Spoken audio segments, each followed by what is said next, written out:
Jones, and I'm the Texas A&M AgriLife Extension Service County Agent for Smith County. My expertise is family and community health, and today I'm going to be showing you how to do recipe number 2 for our bass fishing skillathon that we've been working on. So I hope you've been able to get outside, enjoy the sunshine, enjoy time with your family, and catch a bountiful harvest. So if you were with us last time, you know recipe number 1 was a pan-seared bass. Well, today I'm going to show you how to take this pan-seared bass and add a nice lemon garlic sauce to this. So you'll have one recipe that you can cook just like it is right here, or you can kick it up a notch and try something a little different. So what we're going to do is we're going to get started off kind of a sequel to recipe number 1. So I still have my skillet that I'm going to use to make my wonderful sauce for our recipe today. And before I begin, I sure want to say thank you to the UT, University of Texas North Branch here in beautiful Tyler, Texas, for allowing me to come in and use this wonderful kitchen. So thank you guys so much for allowing us to be here and to use this beautiful place. So wanted to make sure I said that. So anyway, let's get started. So the skillet that I used from recipe number 1 to cook my bass, I'm going to use that same skillet for several reasons.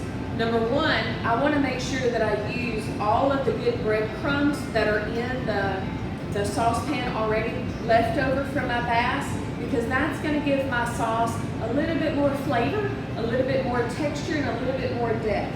So we'll go ahead and get started. So again, we're going to turn our oven or our stove on about a medium to high heat, and we're going to let it go ahead and heat up just a little bit.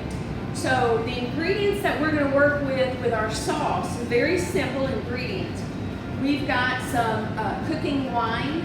We've got some herbs that are totally fun to work with. You may have these in your own backyard, and if so, go out and pick them. We have thyme, oregano, and parsley. So again, these are bountiful in most of your backyards. If you don't have a garden, then add that to your 4-H career. Why don't you? So I'm going to have this right here. I've got a little bit of garlic, chicken broth, some lemon juice, and butter. So these are very simple ingredients, very readily available at most grocery stores. So none of these recipes that we're going to show you how to do are ingredients that are going to be hard for you to find, because I know several of us that live in our rural areas, it's a little tough to be able to find some of the different ingredients. So we always want to make sure that we can bring you recipes that you'll actually want to cook. So, okay. So I'll go ahead and get started. So I'm going to add my cooking wine to my skillet. And again, it's on a medium heat. And what I want to do is I want to use this white cooking wine to deglaze my skillet. And what's going to happen is most of this is going to evaporate, which is what I want it to do. So guys, my video cut off. So recipe number 2, my apologies. Recipe number 2, my video cut off where I was talking about the cooking wine evaporates. And so when we're cooking that and that starts to evaporate, which means it just kind of dissipates, it just goes away, then we're going to add our herbs and then our butter and our other spices, and we're going to mix that real good over a medium to medium high heat, and we're going to let that cook down real good, because what you want is all of your herbs and your spices to really soften, and when they soften, they absorb all of that lemon, that chicken stock, and that cooking wine, and it gives it such a wonderful flavor. And so once you do that and you finish cooking all of that in your skillet, then you take it and you drizzle a little bit of it over your pan-seared filet. Now you can do a little bit or you can do a lot.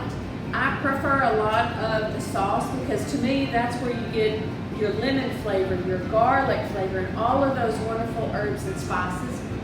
So pour that over your pan-seared bass, and I promise you, because I ate every bit of it, or I would show you what I have left. So it was very good and very delicious, and I apologize to you all for not being able to show you my finished product. So I want to encourage you, go out and cook your own.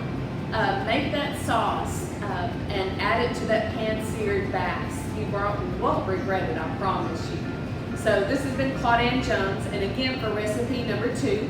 And I look forward to giving you your next recipe, which will be an oven-baked bass recipe with some lemon and some herbs. So stay tuned for that. You won't want to miss it, I promise.